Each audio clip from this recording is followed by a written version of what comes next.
Operation Domination is underway. The ultimate game plan to dominate your NFL experience. With your hosts, Dan Aidan. But what's more impressive to me about the Case Thornton. Yeah, I mean, I got him. Chris Dowhouse. Get him, Chase. Get him, Chase. And Adam. No, not necessarily, but it's again the same. Don't hope to win. Be great and dominate.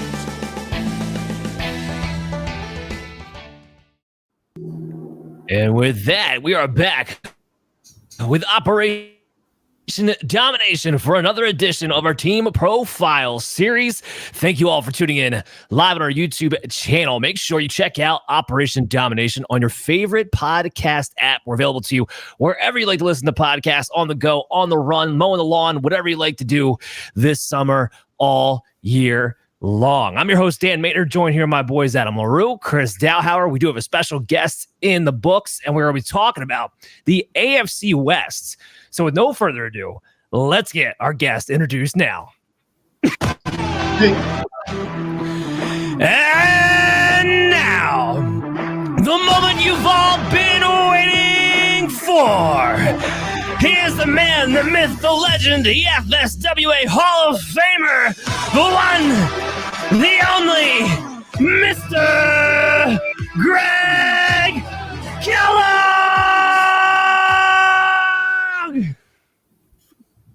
Hey guys, how you doing? Now, I got to say this, Chris, Adam, you may be great guys, but Dan's got the voice. He's got the voice of the radio. He really does. Well, I appreciate that, Greg. I appreciate you making the time to come on. I know you've been a busy person this past night in particular, so hopefully we're going to have a fun show for you to do, because I would say it's short, but it's not going to be short. We do an hour-long worth of content here. Guys, make sure you chat along with us for those in the live feed. If we have time, we will get to your comments as we go along. But like I said, it's the AFC West. There's a lot to get into, so let's just dive straight into the quarterbacks, straight with the number one guy, Mr. Patrick Mahomes. There's not too much to talk about here, right? We know he's a top three player. I think the only guy of our panel he's not even here, who doesn't have in the top three is Chase. He's on vacation, so he doesn't get a say anyway. Greg, when you look at Mahomes last season, he was, QB 11 on a fantasy points per game basis. He was not the elite self that we're used to seeing. Do you think there's a bounce back in store for him this year?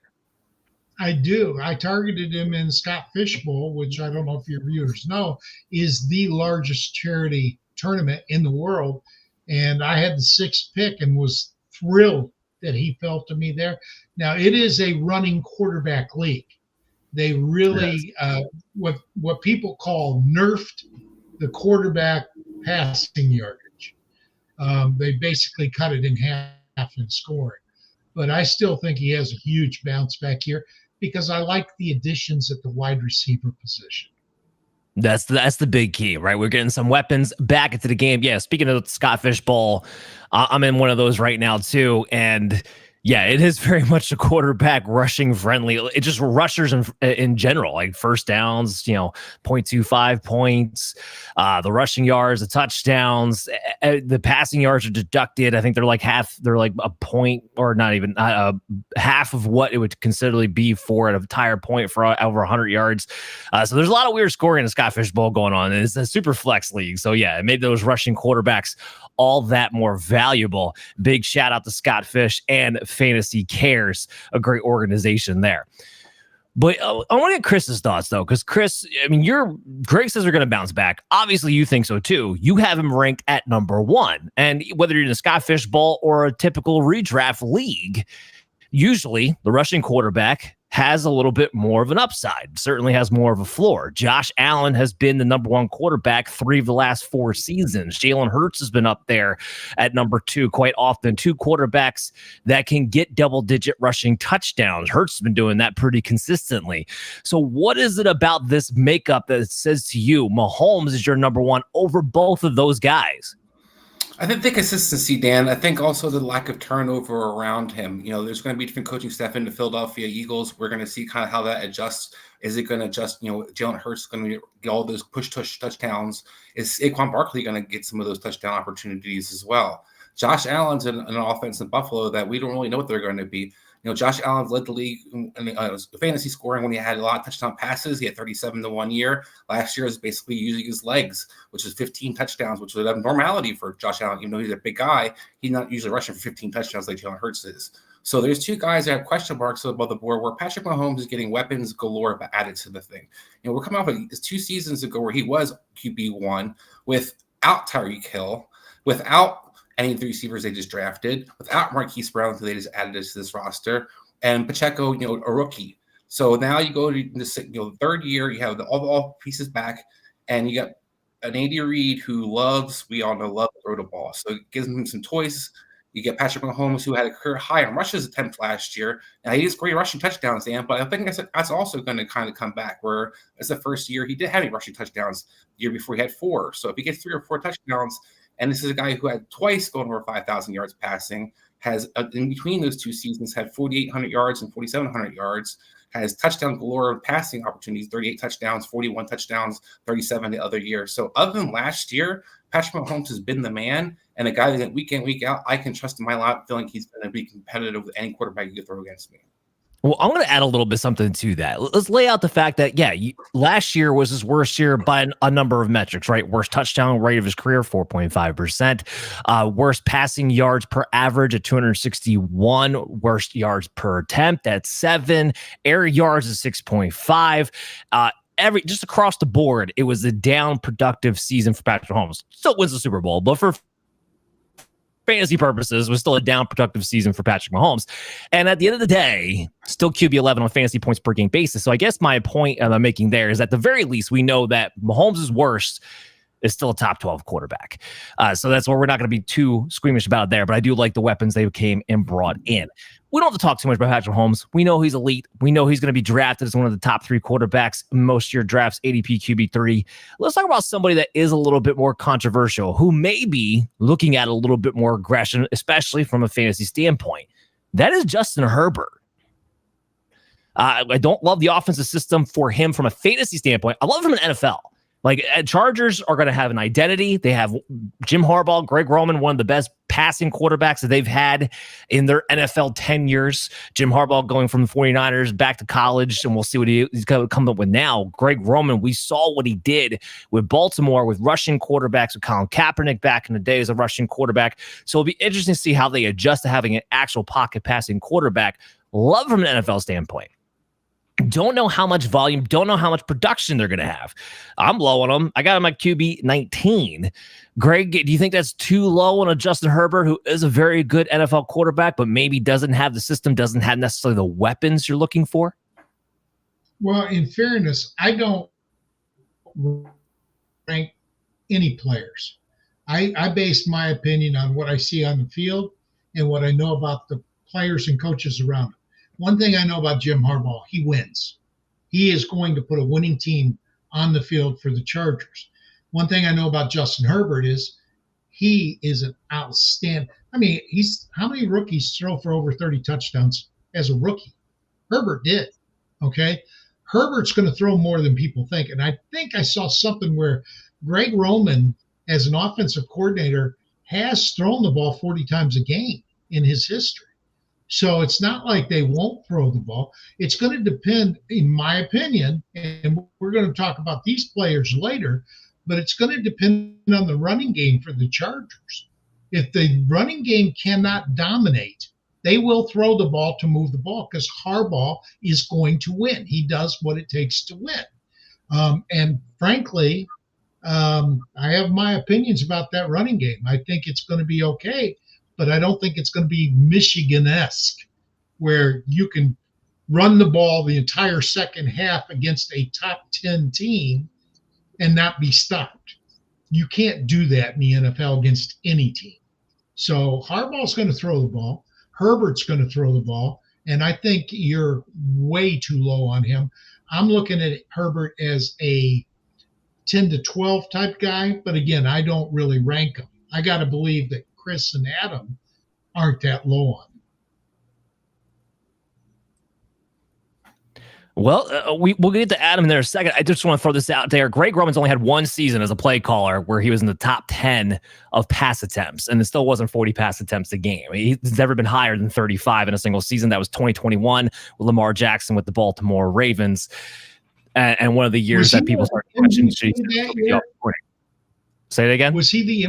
Was Lamar Jackson an MVP that year? No, that was 2019. Okay. So it was actually one of Lamar's not so great years. But so let's go to Adam. Adam, because you are a little bit higher than me, but still have him as a QB 16. So probably still not drafting him according to your rankings in redraft 12-man typical leagues unless it's a super flex. So what are you looking at with Justin Herbert? I'm looking at someone who kind of, to both of your points to a degree, like I expect Justin Herbert to be ridiculously efficient. I just think that they are going to try the run game first. And then I agree. If the run game doesn't work, they're going to do what's best to win, and they're going to throw the ball. But I think that they're going to be able to manage to be one of the more run-heavy teams in the league, not necessarily, not Michigan. They're not gonna, that's not sustainable at the NFL level. You can't, be that run-heavy at the NFL level. But I think they'll be one of the more run-heavy NFL offenses. But we've seen that work to a quarterback's favor in a Ryan Tannehill-esque situation. And I am curious if Justin Herbert can be that level of efficient because there's not a lot of examples of it in NFL history. But I think I would expect Justin Herbert to do it before I expected Ryan Tannehill to, just by their own levels of talent. So all of that to say, he's someone who I like if I'm going for more of a gamble as my QB1, but he's not necessarily someone who I'm dying to have as my true QB1. So say if I ended up with an Anthony Richardson and Herbert was falling, that's an awesome pairing for me because I feel like between my two gambles, I'm pretty confident one of them is going to end up hitting. So I do like Justin Herbert a lot as a talent. I like the Chargers a lot kind of going into this season. I'm up in the air as far as the passing volume. I do think that there's potential for upside. I do think that there's a way that Justin Herbert does become a QB1 this season. I'm just not necessarily saying that's the outcome I expect the most. Well, you're talking about efficiency. My curiosity more comes from where's the efficiency going to happen? Like quarterbacks are efficient. You think of off the rip from last year, Brock Purdy, but he had a ton of weapons. Who's Justin Herbert's weapons? I like Lad McConkey, but he's still a rookie at the end of the day. Josh Palmer, I don't know if we can make the argument as much more of a jag. There's not a ton of weapons here. And it's not Derrick Henry like Darian Tannehill had behind him to make a play action that uber efficient either. And Herbert's somebody who, from a fantasy perspective, has been up and down over his career. And based off of high volume at 39 pass attempts a game, having Keenan Allen, having Mike Williams, and none of those things are going to be available to him. That's where I struggle with the idea that he has potentially a top 12 quarterback. Greg, what were you going to say? I was just going to say, I think you're selling Josh Palmer short. Love Lad McConkey. I think he may be one of the better rookie wide receivers. I would take McConkey before I would take Marvin Harrison Jr., to be honest. And I know that's a minority opinion, but I don't trust the quarterback. Kyler Murray. Murray.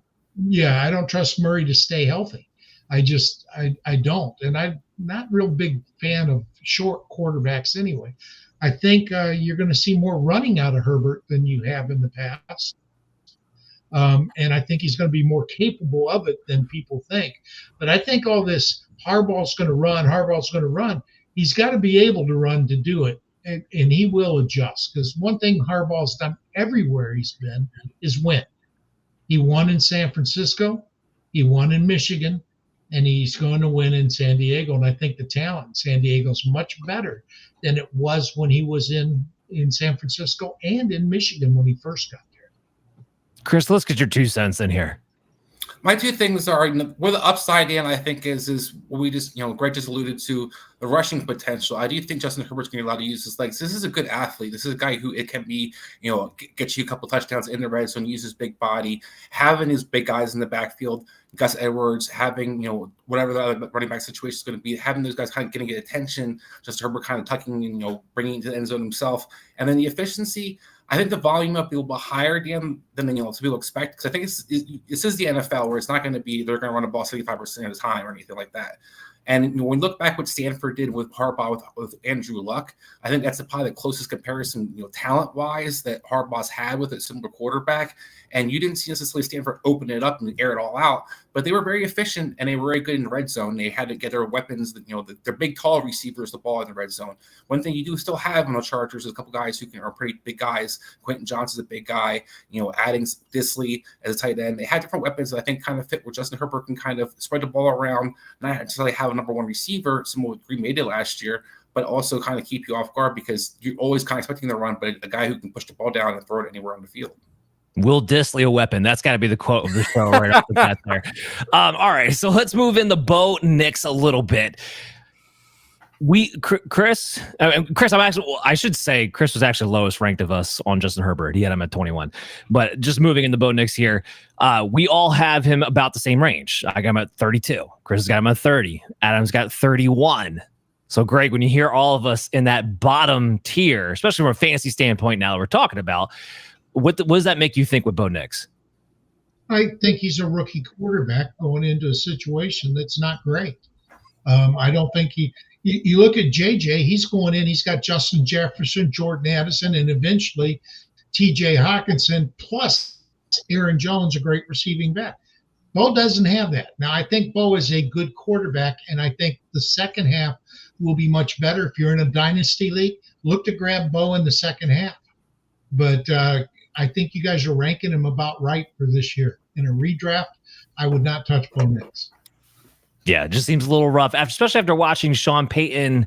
It's been a long time since Sean Payton's called an aggressive offense. I mean, we're talking like Drew Brees prime years. It's been a long time since it's been more in a game managing type offense. Go ahead, Chris. And can I ask you a question? Though Russell Wilson was a top 10 quarterback last year. Does that make you change your mind at all? No, because I have to look it up off the top of my head, but I'm pretty sure on a points per. It's kind of like the Baker Mayfield effect, where you weren't starting Russell Wilson on a week-to-week basis. Well, first of all, total-wise, he was QB 14 last year, so he wasn't a top 10 guy.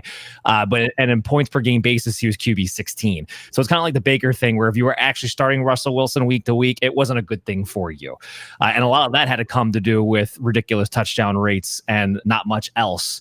Something we'll be talking about when we later on we talk about some of the Broncos' weapons as to why I think they might be falling, and maybe Chris feels a little bit differently.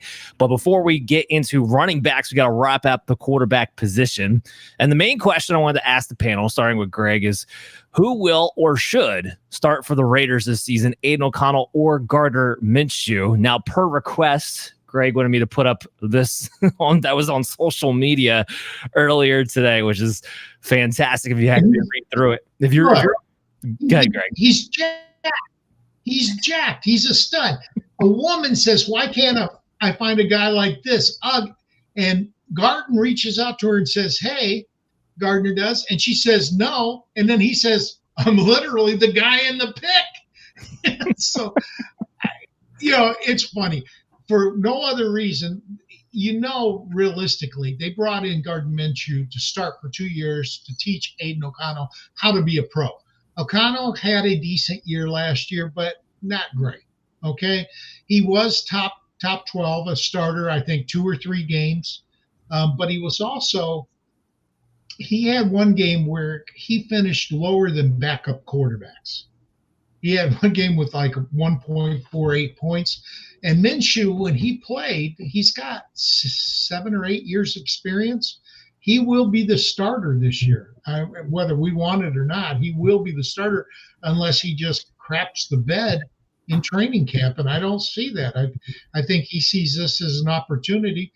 And they paid him $25 million over 2 years. Now, a 2-year contract does not scream long-term answer, but it does scream, let's teach the kid how to play. So I think Minshew starts. It's yes, they went out of their way to sign him. $25 million. That's backup money. That's not even starter money either. Not that O'Connell's making more, man. Who's making more? I'm going to say not that Aidan O'Connell's making more, being that he is a rookie, 100%. And I think the idea is that Gardner Minshew would at least compete for the job and be favored for it. But I'm going to get Adam in here after I kind of set this up a little bit, because O'Connell and Minshew really were the same quarterback from a statistical standpoint last season. Both their 17-game paces were roughly 3,500 yards, 21 touchdowns, 9 interceptions for O'Connell, 3,800 yards, 18 touchdowns, and 13 interceptions for Minshew. I mean, their efficiency across the board were similar. True completion percentage ranked 21st for Minshew. His deep ball completion percentage, 37th ranked. Meanwhile, you have O'Connell was 23rd in those areas. So everything was pretty much in line here, where O'Connell and Minshew were very, very similar across the board in a lot of these metrics. So, Adam, with that in mind, what's your mindset here? Two things. I think that it's split. I think it should be O'Connell. I'm pretty confident it will be Minshew. In the past, we've seen Getsy as a guy that is willing to go pretty heavy into the read option. And there's one thing that Gardner Minshew does at above a C. It's the read option. He's very good at it. Actually, one of the most efficient in the NFL last league. Awful in most other categories, but one of the most efficient specifically within read option last year. So with that, I think with Getsy, that could be kind of the thought process that, like, if we can eke out that we'll be okay. But look, I think we know what Gardner Minshew is at this point. He's a very solid backup quarterback. You really don't want to see him throw the ball too much. And if he's your identity on offense, then dear Lord, good luck. So if it was me, I think you should see what you have in Aidan O'Connell. I think more than likely it's the exact same thing, kind of as the stats you just pointed out alluded to. But these are NFL coaches, and they're typically more worried about keeping their jobs this season than they are, the long-term future of the franchise. So with that, I think it's going to be Gardner Minshew. Ryan Fitzpatrick part 2. Yeah, and the part 2 of Ryan Fitzpatrick was not great. Like, second stint of Ryan Fitzpatrick was not very good. Just kind of want to lay that. Honestly, the biggest difference between O'Connell and Minshew was that O'Connell had the best red zone completion percentage in the league. And we're looking at Gardner Minshew, who was 21st. It just wasn't good. It just wasn't good, period. I'm with you, Greg, on the idea that Minshew's probably going to start week 1, but I don't know if I'm with the idea that he's actually an improvement in any kind of capacity over Aidan O'Connell, quite frankly, even what we saw as a rookie. Everything kind of measures out there. Chris, what were you going to say real quick? Actually, I think O'Connell's going to start because it makes more sense to me that Minshew's that spark plug as Ryan Fitzpatrick off the bench, a guy that you can kind of bring into the game. Week 3, week 4, Raiders are struggling, and then you can bench O'Connell but not kill his psyche in a sense where he's still young, he's still can repair. But you start Minshew, go to O'Connell, there's nowhere else to go back to. So that's why I think there might be, if O'Connell doesn't screw it up in a sense, I think he's got a good chance to start. That's a fair point, too. Let's go into the running backs because we got a lot to talk about. And we have our first showdown that we want to get to in this one.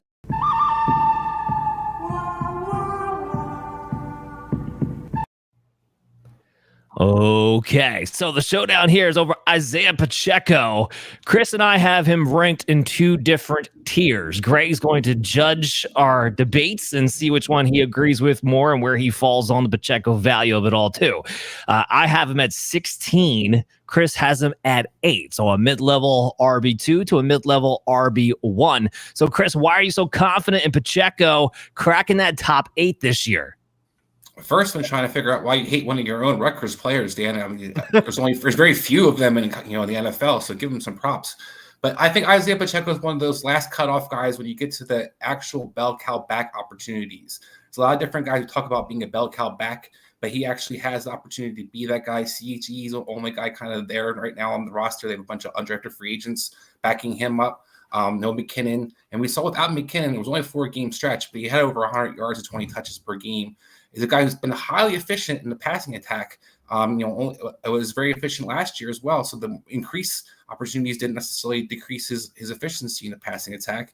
And you saw a guy who had 9 total touchdowns. And a Chiefs offense that we all thought really struggled. We all talked about Patrick Mahomes and his struggles. This offense is going to be much more opportunistic in scoring and opportunistic with that of having guys not being 8 or 9 men in the box. You're going to have respect for Marquise Brown on the outside and Xavier Worthy on the outside and Travis Kelce and Rice and name all different other guys in the passing attack. And then forgot about Pacheco coming out of the backfield, forgot about Pacheco getting the draws, forgot about Pacheco getting opportunity, get 15, 20 touches and just have soft fronts to run against. So I think all those things add up to a guy that can be an RB1 option for you. I think RB14 last year in half point PPR. So I think we're going to see an increase from that. And I think that you're going to see a guy that, barring injury, now injury is a tough thing because his running style kind of bars itself to that. But a guy who should go over 1,000 yards, continue to be involved in the passing attack, and one of the most potent offenses in football. Yeah, there's a couple key points in your argument that I'm going to pretty much highlight as to why I am not as big on him, why I think he is more of a mid-level RB2 here. You laid it out. The offense last year was not as good, but it was also more run-dependent than we've seen the Chiefs' offense be in recent history, and he still could only be the RB15 on a points per game. Excuse me, I get the frog out of my throat here. On top of it, you have a guy that, so while he was more featured than he would have been, and Jerick McKinnon was out of the picture, not producing top 12 numbers, from week 9 on, he was very good, Chris. McKinnon misses a few games, 69% of the team carries, 11% target share. But the one thing that was interesting to me during that stretch, in particular between weeks 13 through 18, while Clyde Edwards-Helaire seemingly had been left out for dead, he started to work his way into that third down role during that last quarter part of the season. In fact, gaining to the point where he was getting an 11% target share as well, the same as Pacheco. His 17-game pace would have been 51 targets over that little stretch, signaling as that close to the playoffs. Hold on, signaling potentially that they could potentially be open to the idea that Clyde Edwards-Helaire works in on passing downs, which is what I had profiled him to be coming out of college to begin with. I wouldn't be that surprised if Andy Reid decided, you know what, we'll give him a shot to kind of play a little bit of that McKinnon role, as we got to see in the last quarter part of the season. And he also had the 7th most red zone touches. Here's what's interesting about that. The Chiefs have always been a pass-heavy red zone team, right? You got Patrick Mahomes, you want the ball in his hands and the most money part of the field. Last year was a huge increase where they ran the ball 42% of their red zone attempts inside the 10, where previous years they had been 38% or less in rushing. If we have all these weapons and we think Patrick Mahomes is going to have this big resurgence to being the Patrick Mahomes of old, I don't see Pacheco getting the same amount of opportunities in the red zone that he was just based off of that. I think, but to your point, as far as a workhorse role, I think he's got a great, strong RB2 floor. But I do not see a player who has a special potential, a special talent to be a top 12 player. He had every opportunity last year and still couldn't do it. Go ahead, give your rebuttal real quick. Was Kareem Hunt bad for this Chiefs offense when he was healthy and playing for the Kareem Chiefs? Hunt was a more elite player than Pacheco was. And actually, the most important, thank you for saying that, because the most important thing that just reminded me that you said it too. Pacheco's rushing style has already led to back and shoulder issues. That does need to factor in when you're ranking a guy who's not going to change his running style and it's going to be his 3rd year in his league. I don't know if he can hold up playing the way that he does. While it's fun to watch, I don't know if he can hold up that long. Go ahead, Greg. Judge who you want in this debate and where you fall on Pacheco's stat line. All right. So the Pacheco, in my heart, I want Chris to be right, because he's my RB2 in Scott Fish. Okay, but taking that aside, I have to judge his spirit. So I look at Pacheco, and I think that Clyde Edwards-Helaire is not really a huge drain on his touches. I see Pacheco as a 3rd-year emerging running back who is going to get better, learn the game better. And that said, I think the two of you have kissed your sisters. Now, I don't know if you have sisters or not, but I graded it as a tie. You both made excellent points. It could go either way, and I hate ties, but I don't think either one of you won the argument. So I'm going to defer. Adam, I know you're not grading this, and I know you have your own feelings on Pacheco, but you heard their arguments now. Do you think that they were that disparate, or do you think that it was a tie in the argument case? I think it was, I think both arguments were pretty strong. And look, I'm more or less right in the middle between you two as well. So you're going to have to look elsewhere for a real answer, because I have him ranked right there at 14, knocking on the door of 13. I could go either way there. So. I just say CHE didn't steal his job in the playoffs. So Dan can give that stretch all he wants from week 13 to week 18. The Chiefs were resting themselves to the playoffs. It's also a Chiefs team that lost on Christmas Day. So I wouldn't necessarily judge what they were doing there, but I would look at the playoff stretch, and I saw Pacheco as being the man in the backfield. Yeah, I think the offense is going to be better. But again, you have the injury. I think that third year is an emerging year for a lot of players in the NFL. And I do think that if he plays a whole season, Chris probably has a little bit of an edge, but I don't know that he will play a whole season because of his running style. And in that case, Dan could be right. If he goes out and misses 5 or 6 games, Dan's going to be right. But if he plays the whole season, I'm not sure he makes 8 anyway, because there are going to be running backs that are going to be elevated in scoring, at least in Scott Fish, because of the new kickoff rules. The new kickoff rules are going to impact regular leagues too, because your starting field position is going to be better than it has been in the past. The fact that the kicking team cannot leave the 35 until the ball is in the hands of the receiver or hits the ground gives the returning team a 15 to 20-yard head start. There's no way they don't have better field positions to start drives this year.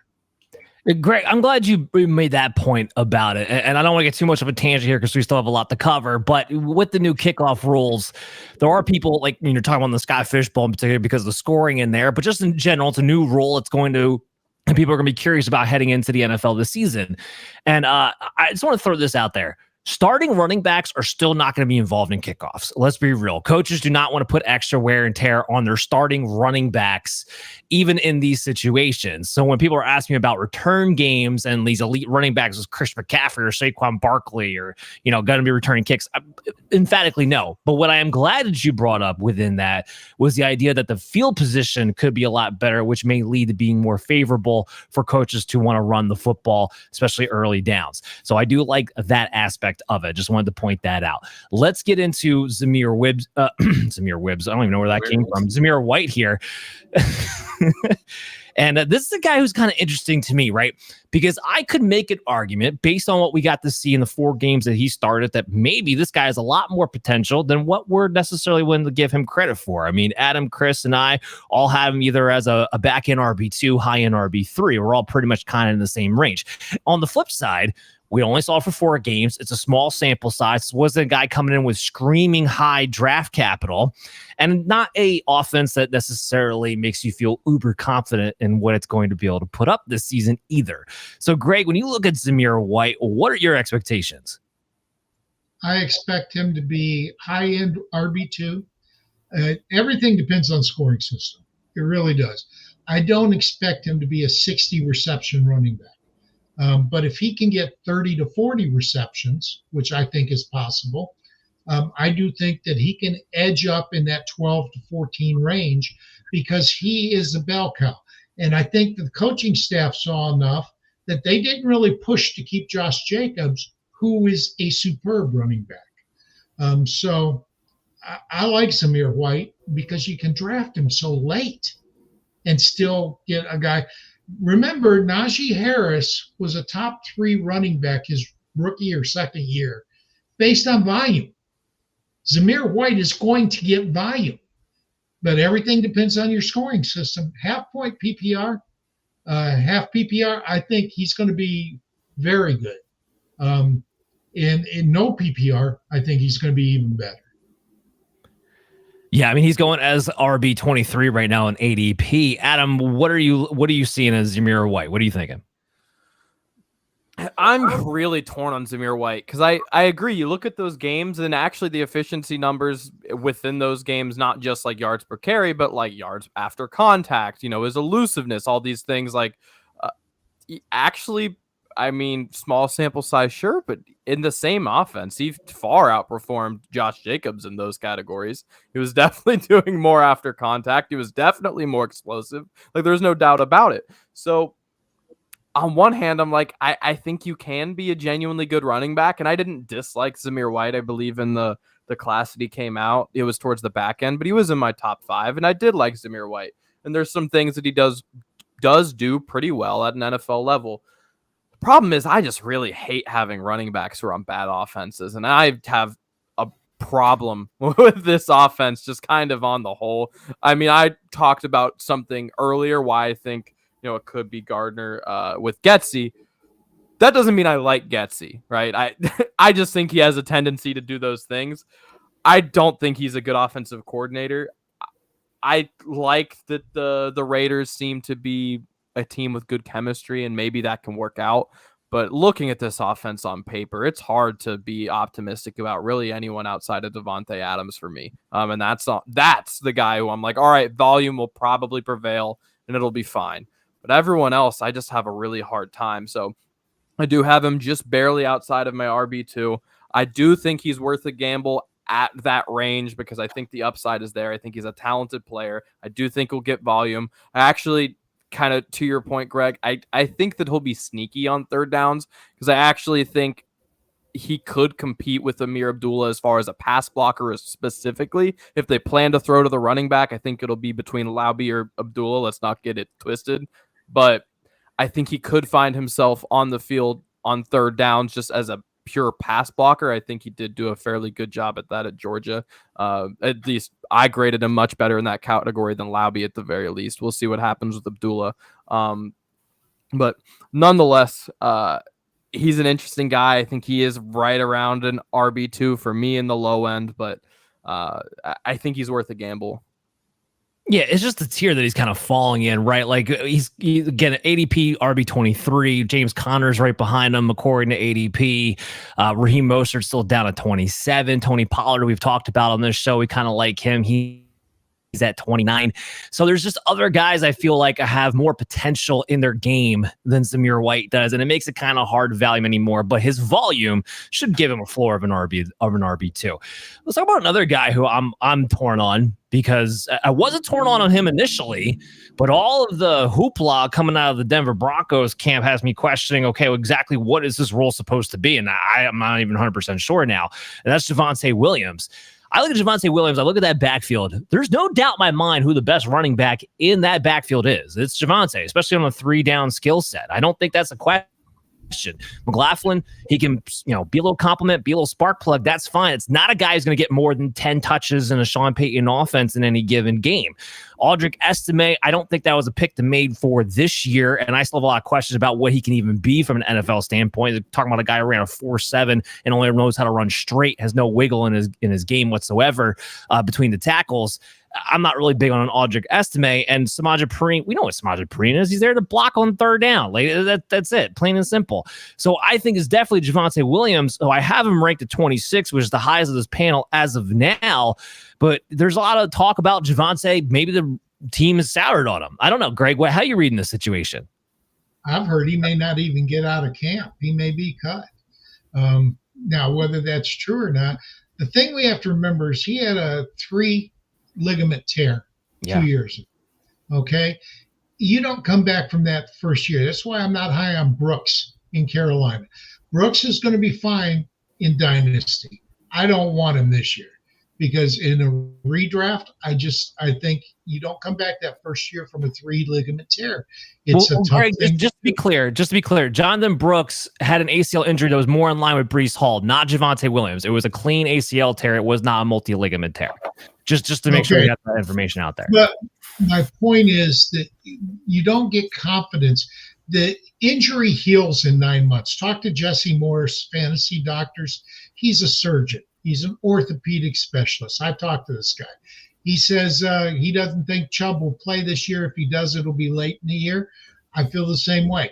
So I'm looking at Javonte Williams. Either he's done or he should be back to what he was. If he's back to what he was, you guys are all way too low on him. But with rumors that he won't make it out of camp, I'm drafting Jaleel McLaughlin. You don't think he'll get more than 10 carries? I think he may have to because he's the most dynamic back in that backfield last year in terms of efficiency. So it's not a backfield I want a lot of, but if I'm looking for that RB5 on my roster, I'm not afraid to take him. Yeah, here's the thing with Jaleel McLaughlin. I mean, we're talking about a guy who really only had 2 games where he was relevant at all, and it gets really kind of overhyped. And he didn't have a 100-yard rushing game at all the entire season. He only had 2 games where he was over 50 yards rushing. The only reason we even wound up on our fantasy radar at all because he had 2 games where he had 2 touchdowns in those games. Outside of that, he did absolutely nothing. Like there's a perception about Jamil McLaughlin. I think it's over portrayed here quite a bit, and he's not. His analytics was good though. You gotta give him that. His analytics numbers were good. Yeah, it was good, but also let's look at it again. 10 touches. I think the most he had was 12 touches in a single game. We know how Sean Payton operates. That ain't the type of guy he's running out there most of the time. If anything, if Javonte Williams does get cut, then I would say probably Audric Esme is getting the nod on early downs. That's just how he rolls and how he's done it since forever. Even with the Alvin Kamara days, he still had Mark Ingram to take on the early down role, and Alvin Kamara was a special talent. I just don't buy into it. I don't think Javonte's going to wind up getting cut, but there's a lot of smoke. Sometimes there's fire. Chris, go ahead and give me your thoughts. Yeah, I think this is going to be a rotational thing. I think this is going to go back to the heyday of Sean Payton when he had Deuce McAllister. After Deuce McAllister's injury, rotating different backs. They had Pierre Thomas, they had Darren Sproles, they had Mike Bell. So they're rotating 4 guys deep, and I think you're going to see the same thing again this year. You saw similar things at receiver. I think Sean Payton's back to I'm going to create my offense in a sense. He's going to put different guys out there, different packages, different personnel groupings, and keep mixing it up. So I think it's be hard. To kind of find that RB1. Now, Javonte has upside there because I'm with Greg on this, that the second year after your injury is usually when you get back in your explosiveness. And what I have heard outside of camp things, when Javonte was on the field and practicing, they did see the explosiveness returning. So that's the key thing. I think that, if you're getting a guy that has explosiveness and you hear good things coming out of camp, then you have a guy that you probably can value as a RB3, RB4 option. Otherwise, he's a guy that you're kind of just sitting there, and if he's left in late rounds, why not take a shot on him? Because he's somebody who could wind up being something. Just depending on other guys get hurt too. P. Ryan's had injury history. Estamine has an injury history. So these guys all have injury histories as well. So it can be Javonte could be a guy that doesn't really cost you anything, but could be a good guy to have on your team moving forward. Yeah, I mean, Chris, you laid it out. That's why I'm the highest ranked on this board right now at 26, looking to move him higher because when he's a year removed from the injury, Javonte Williams was an explosive running back. If he's getting an explosion back, I believe in the talent that he is. To your point, though, also ADP RB30, 96 overall. There's no reason not to take a shot on him because after you get out of that tier, you're not really getting a whole lot of running backs who have a ton of upside anyway with the touches they might have. Let's dive in, though, real quickly to the Chargers backfield. So, Greg, help me out here. You're a Michigan guy. You get Jim Harbaugh. He's over on the Chargers. They get Gus Edwards, J.K. Dobbins, who, of course, know the Greg Roman system. And then you have, day 3 pick Kimnai Vidal, who might mix in. A lot of fantasy people are, excited about him because of the potential of really just the unknown. That's what it is. We know what Gus Edwards is. We know J.K. Dobbins can't stay healthy. Vidal's just the unknown, and that's why people get excited about him. So how are you reading this backfield right now? I'm drafting Vidal almost everywhere I'm drafting, and I'm drafting him because I get him late. He's my RB6, so I can cut him if I need to. Gus Edwards is 29, okay? 29-30 is generally the cutoff for running backs. Now, I know that Raheem Mostert's 33 and he had a pretty good year last year, but it's rare. It's very rare for a running back to last that long. And Gus Edwards never had more than 200 carries in the season. So Gus Edwards is not a bell cow. I don't think he's ever had 1,000 yards, maybe once, but I don't think he's had 1,000. 3 years in a row. And how many running backs in the history of the NFL have come back from a torn Achilles? I'm not talking about the ACL. I'm worried about the Achilles. There have been a couple that have come back, but none of them have ever regained the explosiveness they had before they tore the Achilles. I think Cam Akers was the last guy that came back from an Achilles tear and had a reasonably decent year, but it wasn't a spectacular year. So what do we know about Kimnai Vidal? We know he's a small school guy. We know he's compact, like 5'9" and 215. That's a good build. That's a sturdy build. We know that he's hard to tackle, but he's not real elusive. He's just hard to bring down.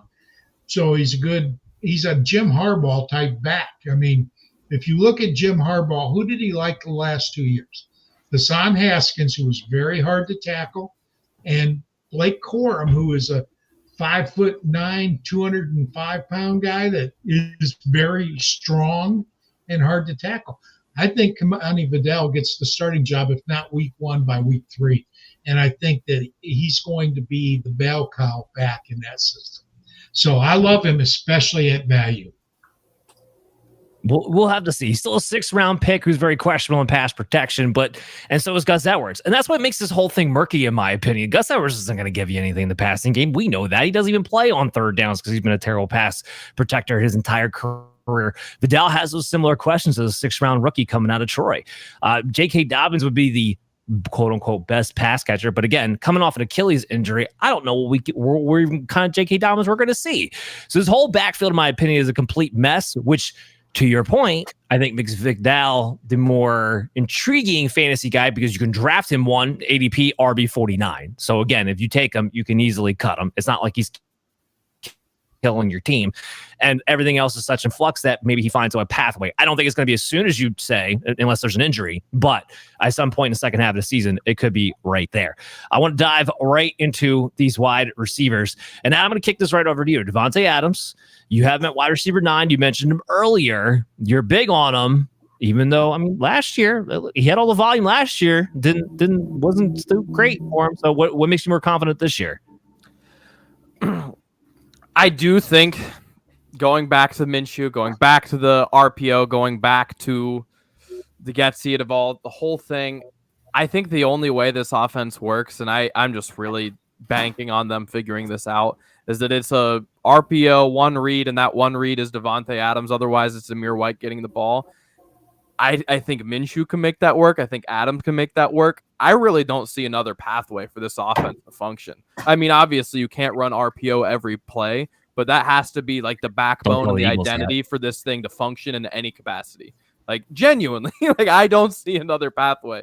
That's why, I mean, I think I still had him the highest, and it's another guy we're talking about, but Jakobi Meyers, I had him the highest in this panel, and I still couldn't put him any higher. You know, I've loved Jakobi Meyers for years. Like his whole NFL career, I've been on the Jakobi Meyers table, but I still can't even argue him as anything more than the back of your roster because the only way this offense functions is if you funnel it between Zamir White and Davante Adams. So I think that's what they'll do. It's the only way you're going to build any true identity in this offense. Otherwise, you're just hoping that the defense can carry the whole thing, which realistically is what's going to happen. But I just don't see any other way, I guess, is really what it boils down to. I don't see any other way than building this offense around Davante Adams. He's your only really, like, maybe this is a little harsh, on the offensive side of the ball. He's your only B or higher player you've got. So you got to use him.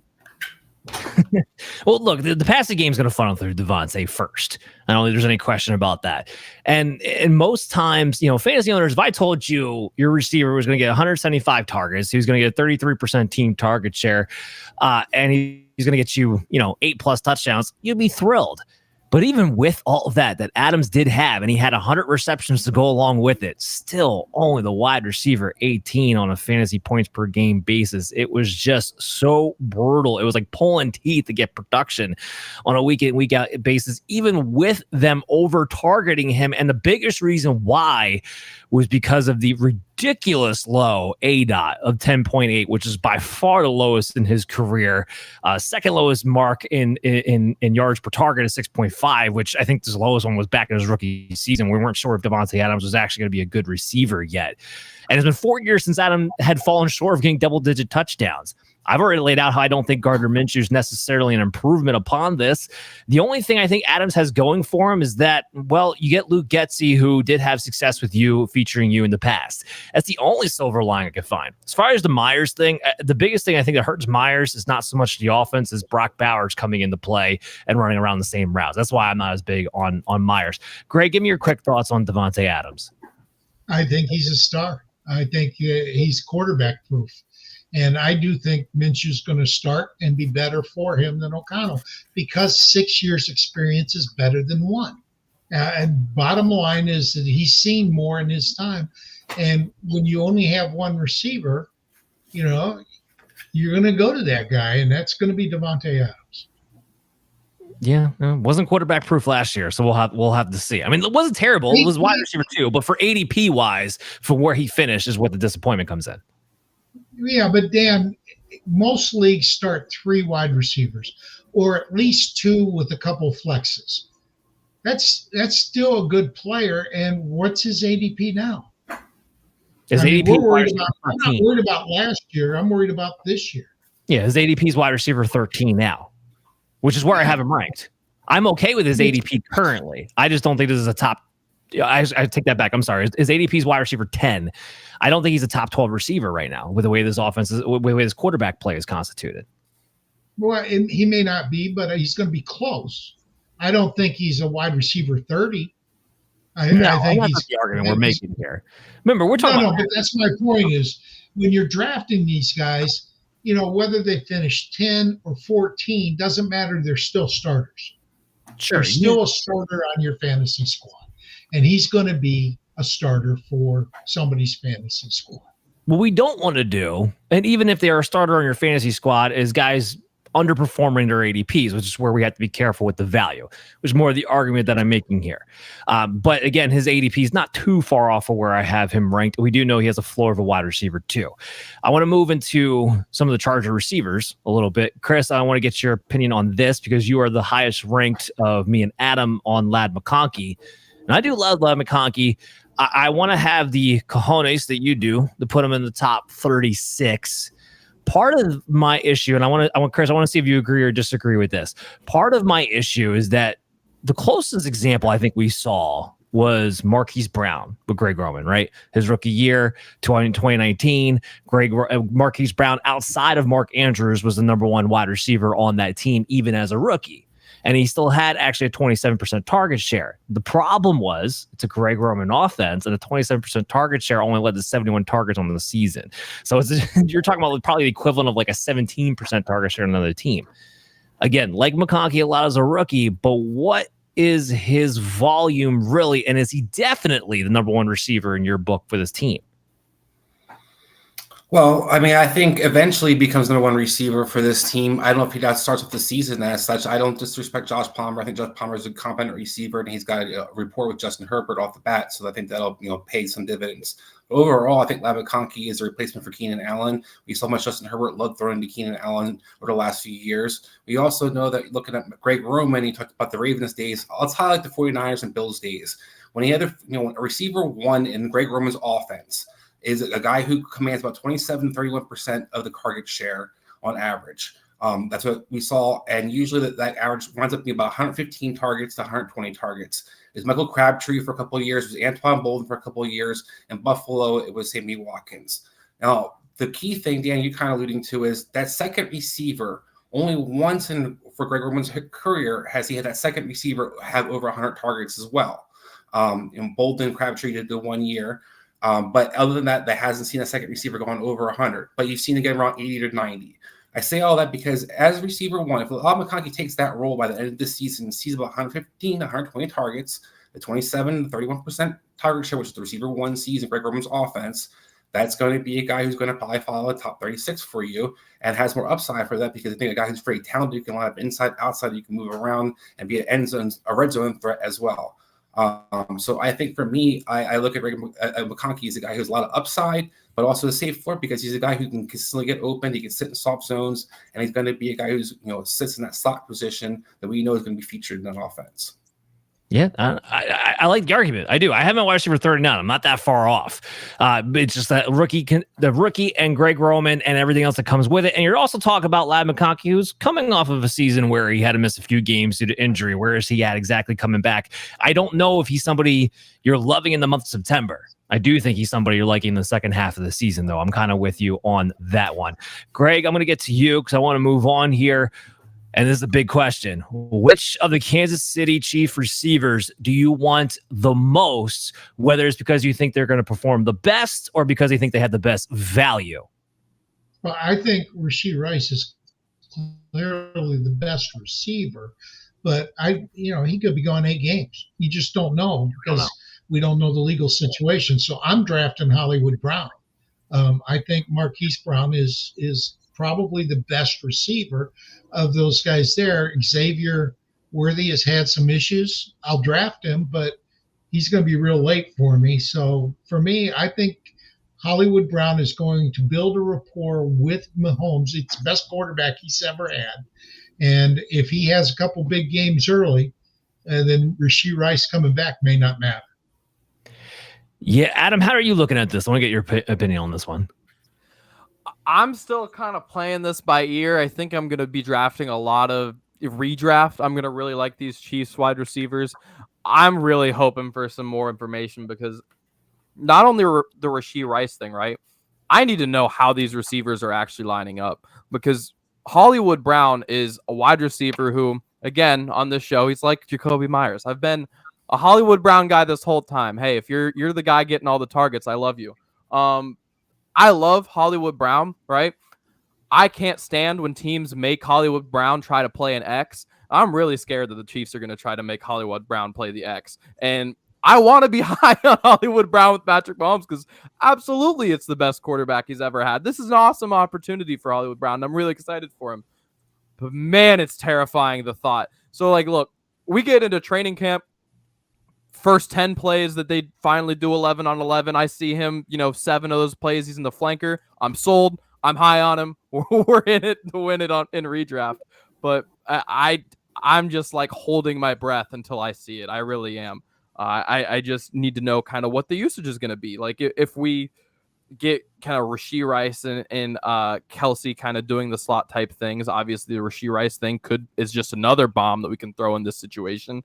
I just think there's a lot of ways that we can go wrong. They're trying to get all 3 receivers and Kelce on the field. That just kind of forces Hollywood to the X. I suppose we'll see. I love the upside, and even at cost, I think it's a dart I'm willing to throw. It's just how much do I love it is the question that I guess we're going to see here. Yeah, I mean, look, the nice thing about it is that none of these receivers are going that high, right? I mean, but Rashee Rice's ADP's at 30, Marquise Brown's at 27, and then Xavier Worthy is down at 48 right now. So with those 3 in mind, you're going to get value, I think, no matter who you choose from. The Rashee Rice thing, I got him at 38. It's impossible to know. It's impossible to know until we know what the suspension is, and that's just what makes it completely and utterly hard. But I will say his ADP right now, if we're in a draft and we still don't know come August, I'm hoping we know by then, but let's say we still don't know by come August and he's getting drafted as wide receiver 40, then that's the guy I'm pulling the trigger on. So it's kind of one of those situations going on with Kansas City where it's hard to know, but I do like the upside of any player. Here's what I'm going to throw in real fast. Not big on jumping on Xavier Worthy a round or 2 early, like some people have kind of put out there. Rookie receivers do not do great in Andy Reid's system. Even Rice took it till the second half of the year to become a regular starter, and they had nobody. We're talking MVS, Mecole Hardman. It literally had to be by default is what happened there. So yeah, not loving that. But we do have a showdown to get in.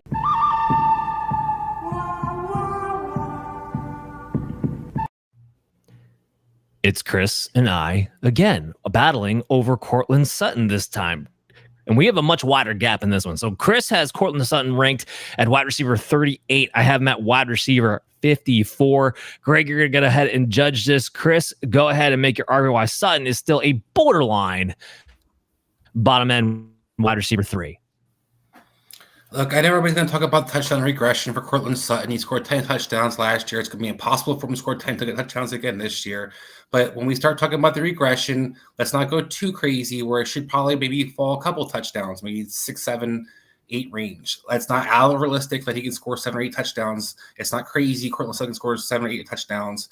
But what could also happen for Cortland Sutton is he could have more than 800 or 700 something yards last year. I think Cortland Sutton right now is the only receiver that we know that's going to be on the field for sure on this Denver offense. We saw Marvin Mims be a guy who, we thought was going to be rotated in and out last year, but we don't really know his roles. That's what it's going to be. They went out and got more guys like they did the backfield at receiver. And as long as Cortland Sutton doesn't get himself traded or doesn't hold out through the regular season, he's going to be that number receiver 1. I'm not a Bo Nix fan. I'm not going to sit here and preach that Bo Nix is going to be good. But usually the rookie quarterback throws to the receiver 1. That's usually their primary read. That's usually who they pepper with the most targets. That's usually who they look for in the red zone. That's usually their safety blanket. It's also the guy that they're going to look for that when you have a Bo Nix and Cortland Sutton, it's going to be an offense that's very simplified. I think we saw this kind of with Teddy Bridgewater and Michael Thomas back in New Orleans. It was an explosive offense, but it was set up very simply that we run the ball and we throw 7 or 8 yard passes to our big tall receiver.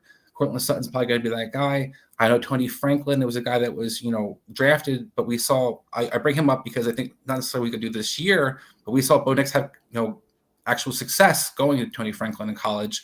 Cortland Sutton has a similar skill set in a sense where he's a guy, a big, lanky guy. He's able to stretch the field, guy who's able to attack the ball when it's in the air. So I think there's a lot of things that kind of add up decently for Cortland Sutton. I'm not saying he's going to be a guy that's going to be a world beater, but 38 I think is pretty fair for a receiver 1 on this roster. Yeah, I mean, you can try to dismiss that touchdown regression all you want to, but that's a real issue here.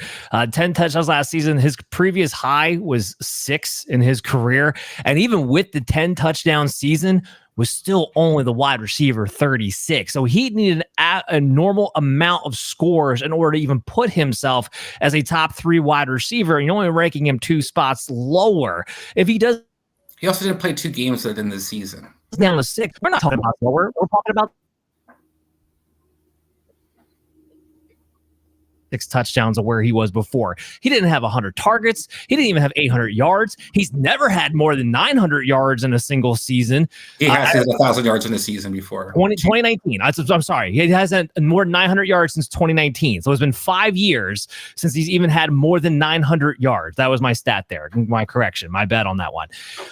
But in last year, you have Russell Wilson, who has a history of throwing bombs, throwing red zone targets to an outside perimeter wide receiver. Bo Nix doesn't have that history. He's called Captain Checkdown for a reason coming out of college. Troy Franklin, most of his targets were intermediate over the middle.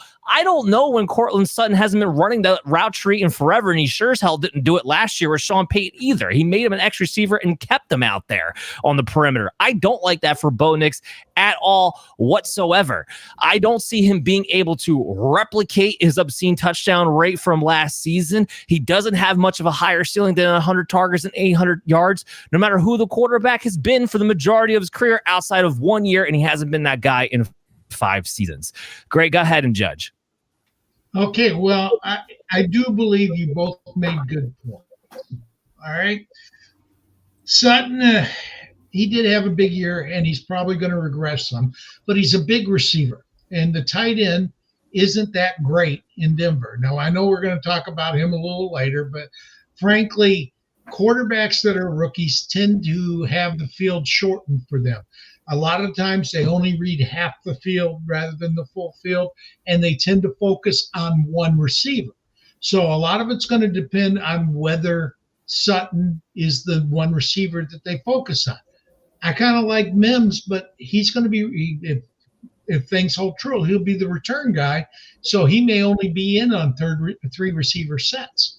So to me, I think Chris wins this one, but it's because you're both low on Sutton, and somebody's going to catch the balls in Denver.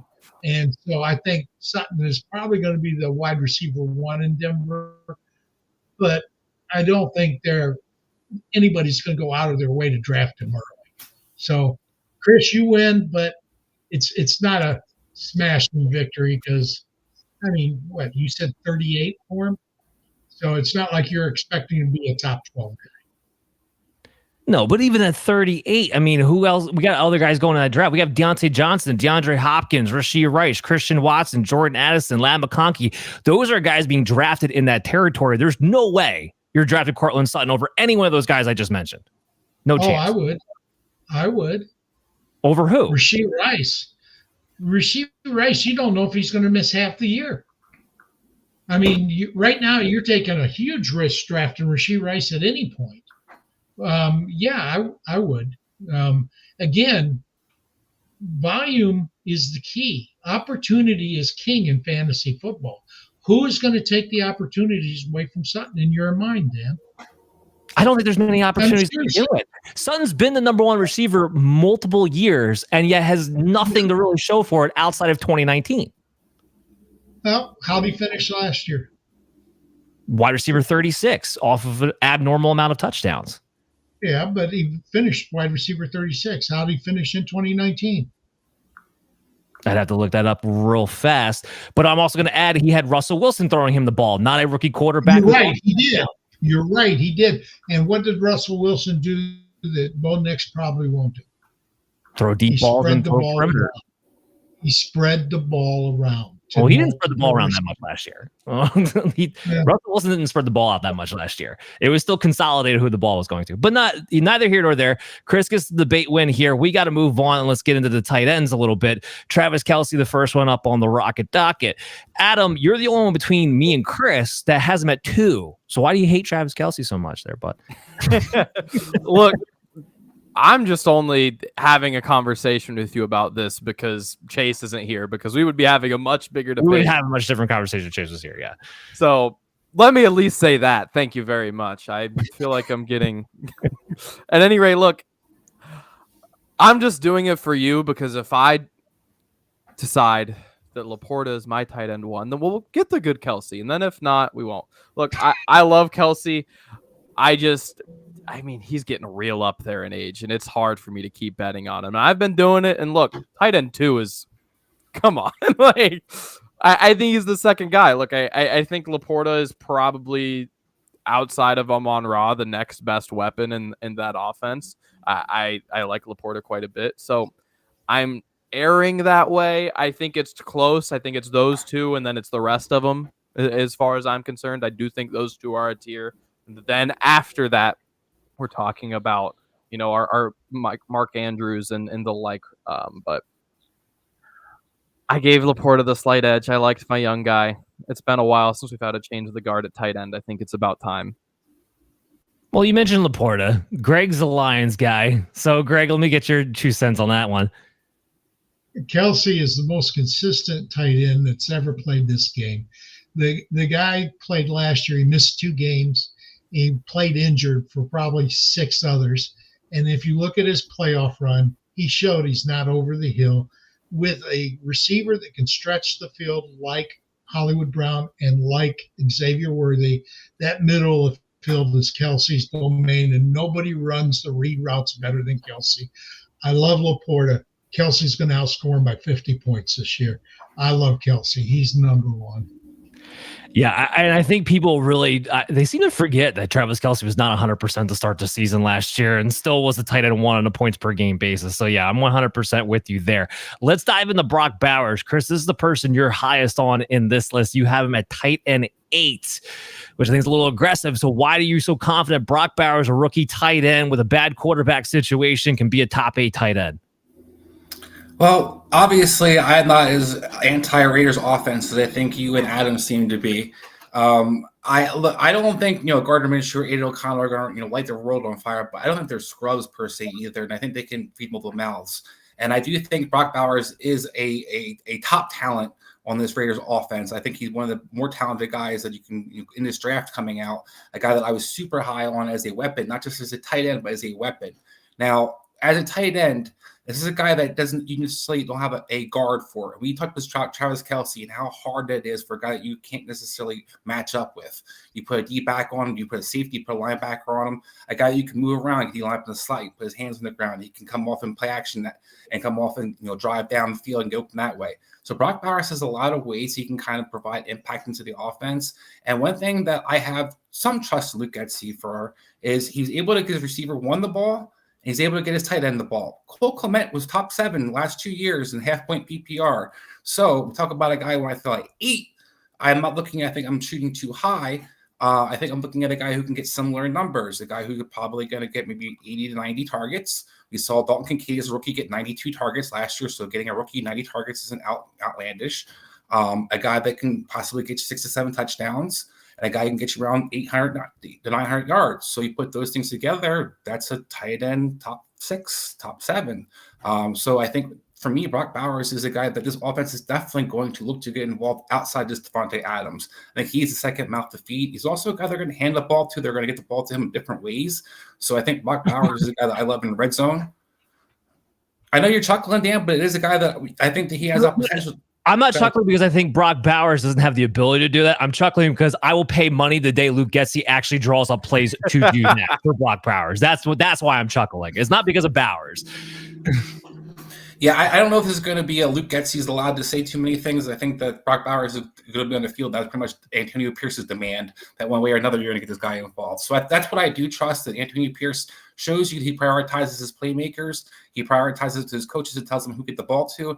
Brock Bowers, to me, is one of the most talented guys, like I said, in that Raiders offense, and this guy who can be second fiddle to a receiver one who's going to get a lot of attention and a lot of safety help. So that leaves that middle open for Brock Bowers. And was O'Connell or Minshew, they're both going through a tight end position because usually young guys do. So I like all those things to add up for upside opportunity. I mean, I'm not down on him because I do have him as a top 12 tight end, and he's a big reason. Again, like I said, I'm way out on Meyers, but there's a lot of obstacles you have to overcome as a rookie tight end. I mean, Greg, how do you see this thing? I mean, Bowers being a special talent and everything.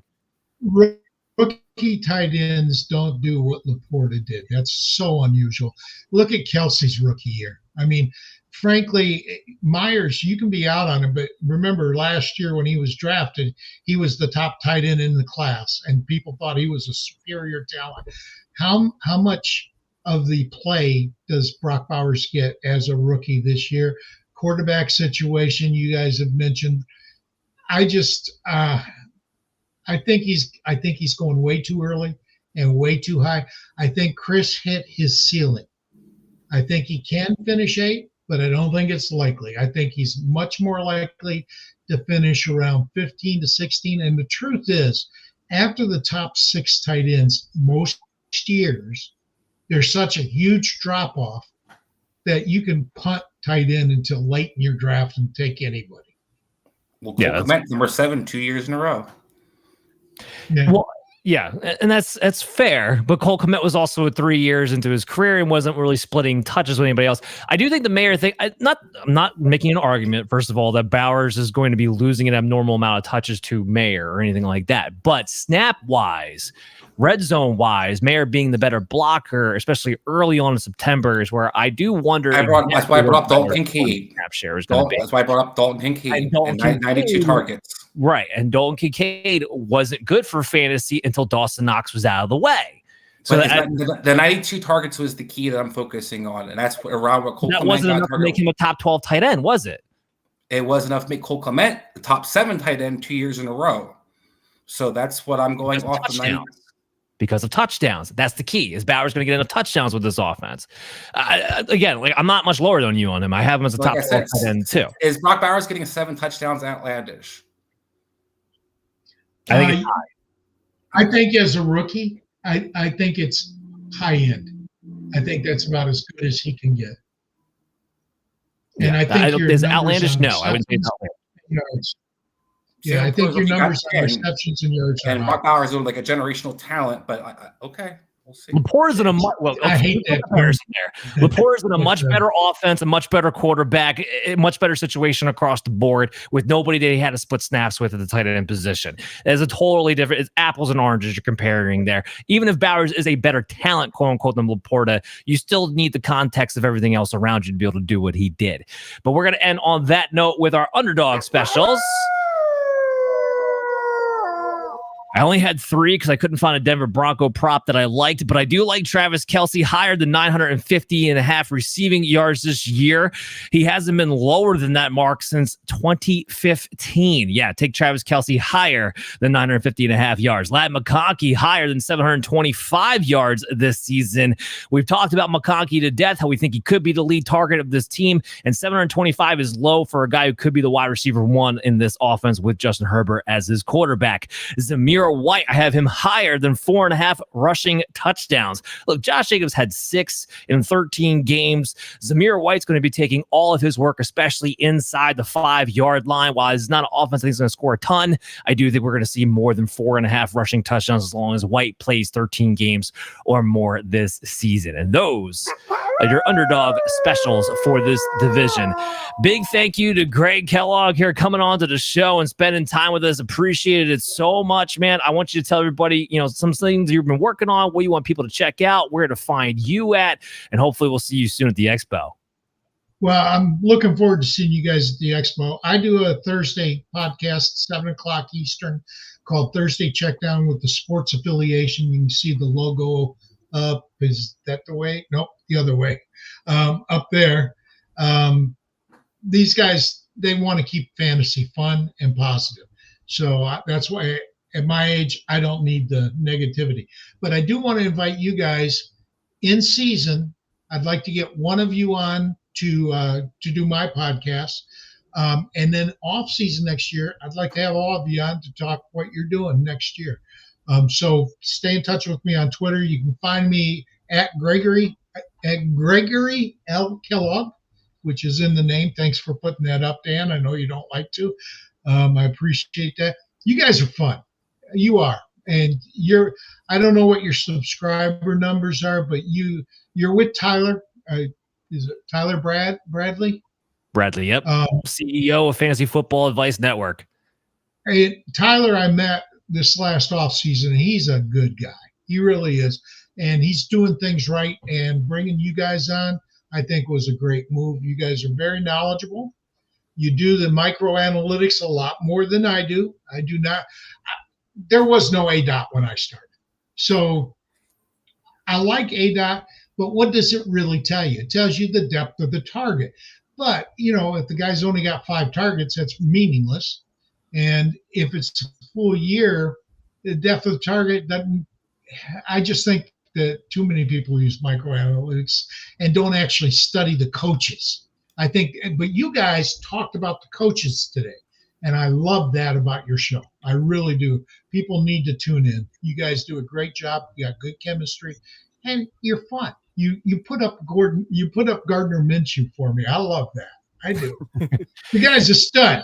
He's a stud. He's jacked. He's got to be the quarterback. You get the women fans.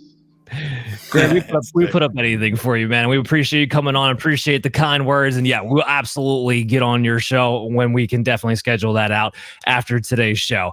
Guys, make sure you're checking us out. Operation Domination. You can follow us always live. We try to be live on Wednesday nights as much as humanly possible. Sometimes we get some guests. We got to reschedule. Right now, we're in the books for Wednesday night next week. Make sure you subscribe to at Advice Network. Make sure you follow Operation Domination on your favorite podcast app. You can follow me at Dan Mater FF. You can follow Adam as well. Chris is working the at OP Domination FF Twitter handle for the show.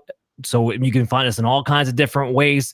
And the biggest thing we're going to be available for is the Fantasy Football Advice Network website, which is going to be a whole community platform. People are going to come in, ask for fantasy football advice, comment on everything, basically a social media platform for just fantasy football. So make sure you go ahead and check out fantasysports.com. It's not just going to be football. They're going to be opening up basketball and baseball in the future.